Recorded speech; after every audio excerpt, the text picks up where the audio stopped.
प्रेम से बोलिए नारायण साकार हर की संपूर्ण ब्रह्मांड में सदा सदा के लिए जय जयकार हो। साकार जगत जननी महामातेश्वरी की संपूर्ण ब्रह्मांड में सदा सदा के लिए जय जयकार हो। सर्वप्रथम नारायण साकार हरि परमात्मा जी, साकार जगत जननी महामातेश्वरी जी, आपके श्री चरणों में मुझ आत्मा का बारंबार कोटि कोटि नमन स्वीकार हो। देवियों महापुरुषों, आज हम चर्चा करेंगे नारायण साकार हरि परमात्मा जी, साकार जगत जननी महामातेश्वरी जी के सानिध्य में आने के बाद भी आज भी हम भिन्न भिन्न मजहबी तरीके से बटे हुए हैं।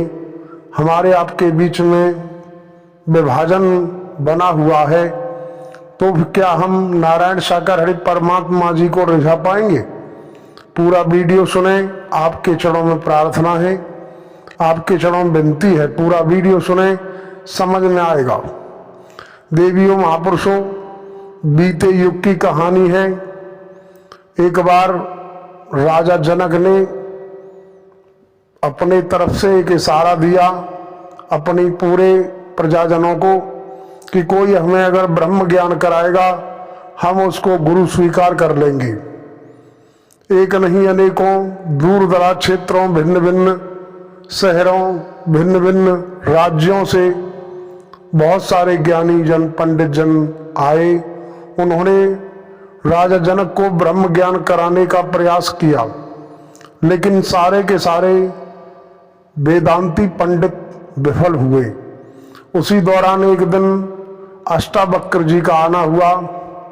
अष्टावक्र जब आए, अष्टावक्र के विषय में दर्शाया जाता है कि वो उनका शरीर 8 जगह से टूटा हुआ था। उस दौरान जब उनका सभा में आगमन हुआ तो जितने भी वेदांती पंडित थे सब हंसने लगे। उनको हंसता देखकर अष्टावक्र जी ने राजा जनक से कहा कि भाई, आपने ये चमारों को कहाँ से इकट्ठा कर रखा है? वो स्तब्ध हुए।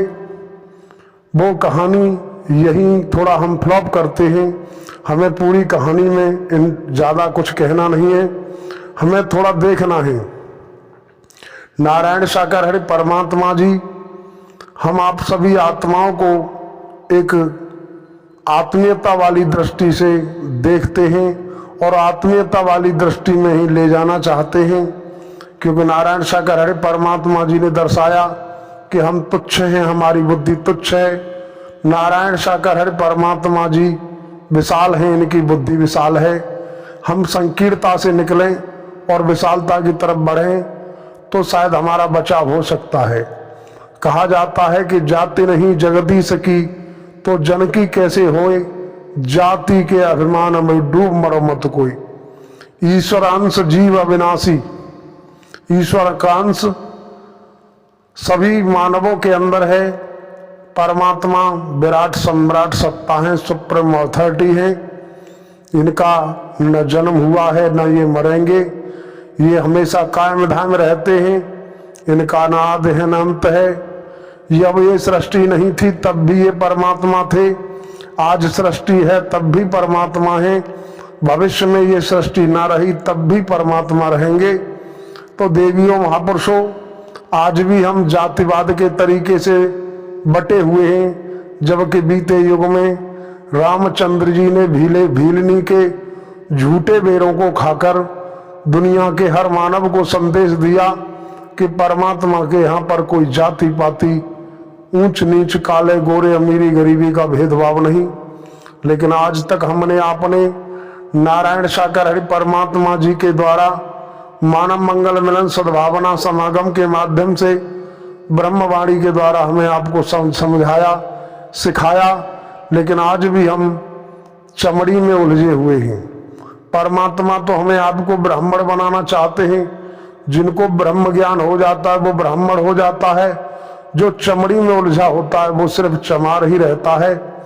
आज भी कई सारे चमारे ऐसे हैं जिनके अंदर आज भी इतना कुछ सीखने, समझने, सुनने के बाद भी आज भी हम चमड़ी में उलझे हैं। अभी हम कुछ पल पहले देख रहे थे, किसी यूट्यूबर ने वीडियो डाली, उस पर लिखा था कि नारायण साकर धाम पर बहुत बड़ा हादसा हुआ। जब हमने उसको ऑन किया तो वो कह रहा है कि हम तो, हमारी जो वीडियो डाली गई है, इस वीडियो को हम आपसे रिक्वेस्ट करते हैं कि इसको लाइक करें, सब्सक्राइब करें, शेयर करें, अच्छी लगे तो भी करें, ना अच्छी लगे तो भी करें। तो हम अपने व्यूज बढ़ाने के लिए परम सत्ता परमात्मा नारायण साकर हरि का सहारा लेकर के हम तमाम तरीके से असामाजिक तत्व वाली स्थिति पैदा कर रहे हैं, हमें भोगना पड़ेगा। देवियों महापुरुषों, नारायण साकर हरि परमात्मा जी ने 24-25 साल हमें आपको इतना बारीकी से, जमीनी स्तर से इतना कुछ सिखाया, समझाया। इसके बावजूद भी आज भी हम वही दशा है कि आज भी हम काला गोरा देखते हैं, बड़ा छोटा देखते हैं। आज भी हम हिंदू, मुस्लिम, सिख, ईसाई, ब्राह्मण, क्षत्रिय, वैश्य, शूद्र की गतिविधियों में उलझे हुए हैं, तो परमात्मा को कभी हम प्राप्त नहीं कर सकते। देवियों महापुरुषों, परमात्मा ब्रह्मांड के कुल मालिक हैं। इनकी न कोई जाति है, न इनका अपना धर्म है। अगर है तो सनातन धर्म, जो जिसे कहा जाता है कि मानव धर्म सत्य था, है और रहेगा, और सबसे बड़ी जाति है मानव जाति। बाकी हमें इससे हट करके थोड़ा देखना है। संसार में चमड़ी में उलझे हुए लोगों की कोई कमी नहीं, जो चमड़ी तक ही उलझे हुए हैं, जिनको आत्मिक बोध नहीं हुआ, वही जातिवाद की स्थिति में भटके हुए हैं और भटक रहे हैं और आगे भी भटकते रहेंगे। जो जातिवाद के समुद्र को लांग जाता है वही हनुमान बनता है। हनुमान जी ने समुद्र लांग कर लंका पहुंचे। इसी तरीके से जो जातिवाद का समुद्र लांग करके बाहर निकल जाते हैं, वही हनुमान की परिधि में आते हैं। देवियों महापुरुषों, हम तो आप समस्त महापुरुषों देवियों के चरणों में निरंतर प्रार्थना निवेदन करते आए हैं, कर रहे हैं, करते रहेंगे कि हम परमात्मा नारायण साकर हरि जी को परमात्मा तो मानते हैं, लेकिन नारायण साकर हरि परमात्मा जी की जो भी प्रजा है, जो भी मानव प्रेमी उपासक हैं, उनको भी हम जाति सूचक नजरिए से देखते हैं और उसी तरीके का बर्ताव करते हैं। जबकि परमात्मा ने दर्शाया कि निर्मल मन मोय वही जन भावा, छल कपट द्रावण भावा। जिसका मन निर्मल है, जिसके अंदर कोई छल कपट नहीं, कोई काला गोरा भेदभाव नहीं, वही परमात्मा को प्रिय हो सकता है। और जिसके अंदर जातिवाद धर्मवाद का भेद है, वो कभी परमात्मा के लायक न था, न है और न कभी हो सकता है। तो हमें हमारा आपका धर्म कर्म बनता है, हमारा आपका फर्ज बनता है कि हम नारायण साकर हरि परमात्मा जी के लायक बने और अंदर की जो गंदगी है उसको निकाल करके बाहर रख दें।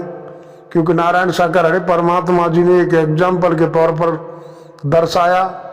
देवियों महापुरुषों, कोई भंवरा था, कोई भौरा था। भौरा जो फूलों पर मंडराता है, काले कलर का होता है, मक्खी से बड़े आकार का होता है, काला होता है, भौं भौं भौं भौं की आवाज करता है। वो कहीं उड़ करके जा रहा था, आंधी आई और वो गिर गया एक जगह। वो गिरा जहां गोबर के उपले होते थे, उपलों के बीच में एक और कीड़ा होता है, उसे गुबरीला कहते हैं। वो भी भौरे जैसे ही कद काठी का होता है, थोड़ा हल्का होता है। भौरा वहां गिर गया। भौरे ने उसको देखा और उससे कहा कि भाई तू यहाँ कहाँ पड़ा है, इस गंदगी से निकल, हम चीनी के पहाड़ पर रहते हैं। उसने कहा भाई तू जहाँ रहता है, तेरी जो भी जगह है वो तुझे मुबारक, लेकिन मुझे तो यही आनंद आ रहा है। लेकिन रात भर भौरे को वहां गुबरीले के पास रहना पड़ा। गुबरीले को समझाता रहा, निरंतर समझाने से गुबरीले की समझ आया। गुबरीला अगले दिन सुबह भौरे के साथ उड़कर भौरा जहां रहता था वहां पहुंचा, फूलों की बगिया में पहुंचा। भौरा चारों तरफ फूलों पर मंडराता रहा, गुबरीला भी मंडराया। गुबरीले ने कहा कि यार कहाँ तू मुझे ले आया, मैं तो वही मस्त था, लेकिन यहाँ तो मुझे कहीं मिठास नजर नहीं आ रही। भौरे ने काफी देर सोचा समझा, फिर अचानक भौरे ने इशारा किया कि भाई एक बार मुंह खोलना। मुंह खोला तो उसके मुंह में गोबर भरा हुआ था।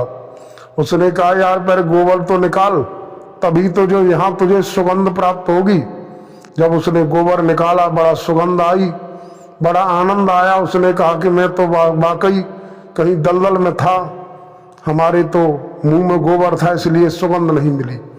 देवियों महापुरुषों, इस कहानी से हमें ये सीख मिलती है कि भले ही हमारे प्रारब्ध पूर्व जन्म के संचित सदकर्मों के आधार पर विराट सम्राट सत्ता सुप्रीम अथॉरिटी की सत्यनारायण सत्य अमर कथा में सम्मिलित होने का हमें आपको मौका मिला। यहाँ आने के बाद इस सत्य अमर कथा के लिए बड़े बड़े देवता तक तरसे हैं। हर किसी को सत्यनारायण की सत्य अमर कथा में शामिल होने का मौका नहीं मिलता। हमें आपको संस्कारों के आधार पर ये मौका मिला, समय मिला, लेकिन इसके बावजूद भी आज भी हमारे दिमागों में गोबर भरा हुआ है। और जब तक वो गोबर नहीं निकलेगा, वो गोबर है काले गोरे का, अमीरी गरीबी का, हिंदू मुस्लिम सिख ईसाई ब्राह्मण क्षत्रिय वैश्य शूद्र का, जब तक ये गोबर नहीं निकलेगा परम सत्ता परमात्मा के दिव्य स्वरूप का दर्शन हमें होना संभव नहीं और हमारा बचाव भी संभव नहीं। जब तक हम चमड़ी में उलझे हुए हैं, चमड़ी के नजरिए से संसार को देखते हैं और अपने आप को भी देखते हैं, चमड़ी में उलझे रहने के बाद हमारा बचाव संभव नहीं। देवियों महापुरुषों, आज समय है, आज वक्त है, आज मौका है, ये गोल्डन चांस, सुनहरा अवसर हमें आपको नहीं मिलेगा। भले ही रामचंद्र जी के जमाने में जो भी मानव प्रेमी, जो भी मानव रहे होंगे, हम बीते समय कहते थे कि वो बड़े परम सौभाग्यशाली रहे होंगे, बड़ भागी रहे होंगे, किस्मत वाले रहे होंगे, जिन्होंने राम का साथ किया होगा, जिन्होंने कन्हैया जी का साथ किया होगा, बड़ भागी होंगे। लेकिन आज हम भी कह सकते हैं कि आज हम भी परम सौभाग्यशाली हैं, बड़ भागी हैं, किस्मत वाले हैं कि आज जीते जागते परमात्मा हमें मिल गए। देवियों महापुरुषों, आज जीते जागते परमात्मा जी का सानिध्य पाने के बाद भी अगर हम अपना आत्म कल्याण न करा पाए, आत्म को उद्धार न करा पाए, मानव को ये तन क्यों मिला? मानव जीवन का मेन उद्देश्य परमात्मा जी की भक्ति, और भक्ति करने के बाद भी हम मोक्ष न प्राप्त कर पाए तो फिर हमें धिक्कार है। ऐसी इस तरीके के 25-26 साल का जो समय हमने गुजारा है वो व्यर्थ चला जाएगा। इसलिए देवियों महापुरुषों, जातिवाद धर्मवाद के नजरिए से निकलिए। अगर वाकई परमात्मा को प्राप्त करना चाहते हो तो मानवता भाईचारे के तहत चलना शुरू कर दो, मानव से प्रेम करना शुरू कर दो, क्योंकि परमात्मा नारायण सागर हरि जी ने कहा कि मानव की सच्ची सेवा में परमात्मा झलकते हैं, परमात्मा कहीं भटकते नहीं। देवियों महापुरुषों, मानव की सच्ची सेवा से ही परमात्मा की प्राप्ति होगी। इससे पहले सच्ची सेवा के बगैर प्राप्ति संभव नहीं है।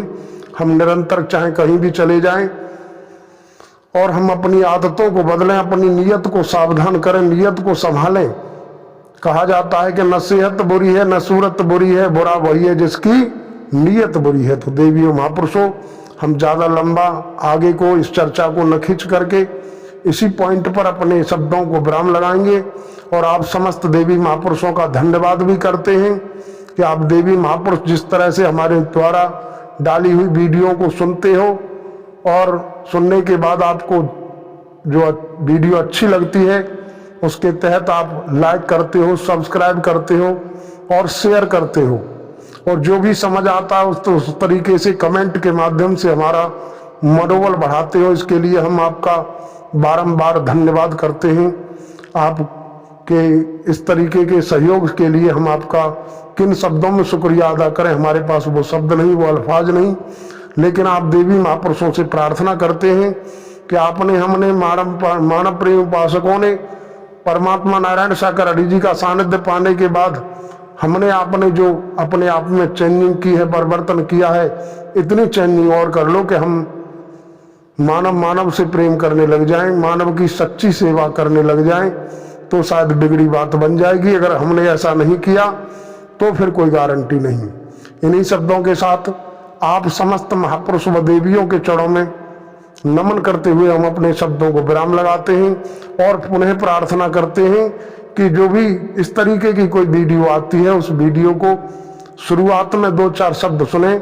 अगर वो शब्द जो शुरुआत में दर्शाए जा रहे हैं वही शब्द हैं अगर वाकई, तो आप गौर कीजिए, और अगर मिलावट ज़्यादा है तो उस पर ज़्यादा अमल ना करें, ज़्यादा गौर ना करें।